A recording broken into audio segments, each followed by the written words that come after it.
kumanagia na kuhikwo kwa mahinda mariria Mbunge ya kauntĩ ya Kiambu ĩbatiĩ gũkorwo ĩhĩtũkĩtie mendekithia ma mũingĩ ma kuongererwo kwa mĩthubarĩ. Rĩu kamĩtĩ ya mwanya nĩ ĩcoketie riboti ciao, nayo Mbunge ĩkahĩtũkia rĩendekithia rĩrĩ.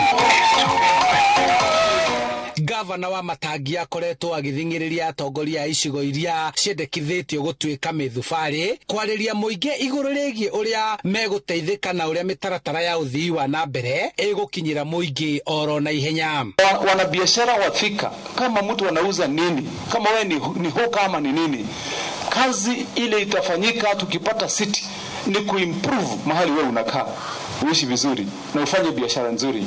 Kuja hiyo Thika tuambie watu ukweli, tupange vizuri, na mimi najua majority of the people kulingana vile wameniambia they want Thika to be transformed. Ambazo zimekuwa na municipalities utaona kwamba partly their roads are well done, lakini ukienda places like Juja, Rally na kule Kabete kwenye hakuja kuwa na municipalities, those places zimebaki nyuma for so long. Leo icigo cia Kabete, Rally, Githurai, Gatundu ya Mohuro, Juja na Githunguri nĩ imwe cia iria ciambatĩrĩtio ikĩro na gũtuĩka mĩthubarĩ. Ũguo kumagia mwaka ũkĩte wa kĩmbeca, Kiambu nĩ kwamũkĩra ciringi bilioni 3 kuma kũrĩ bengi ya thĩ cia gũkinyanĩria mĩtaratara ya ũthii wa na mbere matũũra-inĩ. So the introduction of these 6 municipalities within our county will be the leading one in our country. Watu wangu kama governor ilikuwa ni kwamba hii pesa mnapata, hii mnaona tunapata saizi, hii 6 municipalities itatuletea karibu 3 billion kwa kila mwaka.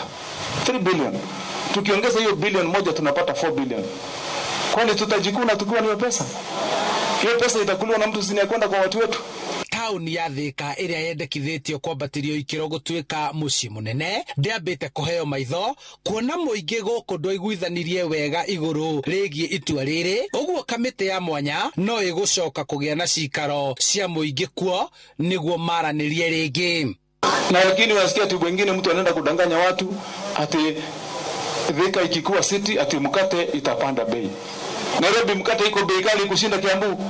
Mwingine anaenda anadanganya hawkers. Ati hawkers sasa mtafukuzwa na nyinyi ni wana Kiambu. Ukienda London, ukienda New York City ile ya zamani sana, kuna watu wanaitwa street vendors.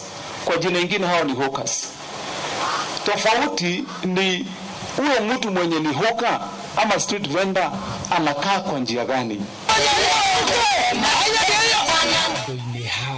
Inoro TV kuma kauntĩ-inĩ ya Kiambu, njĩtagwo Charles Gĩkunga wa Kariũki.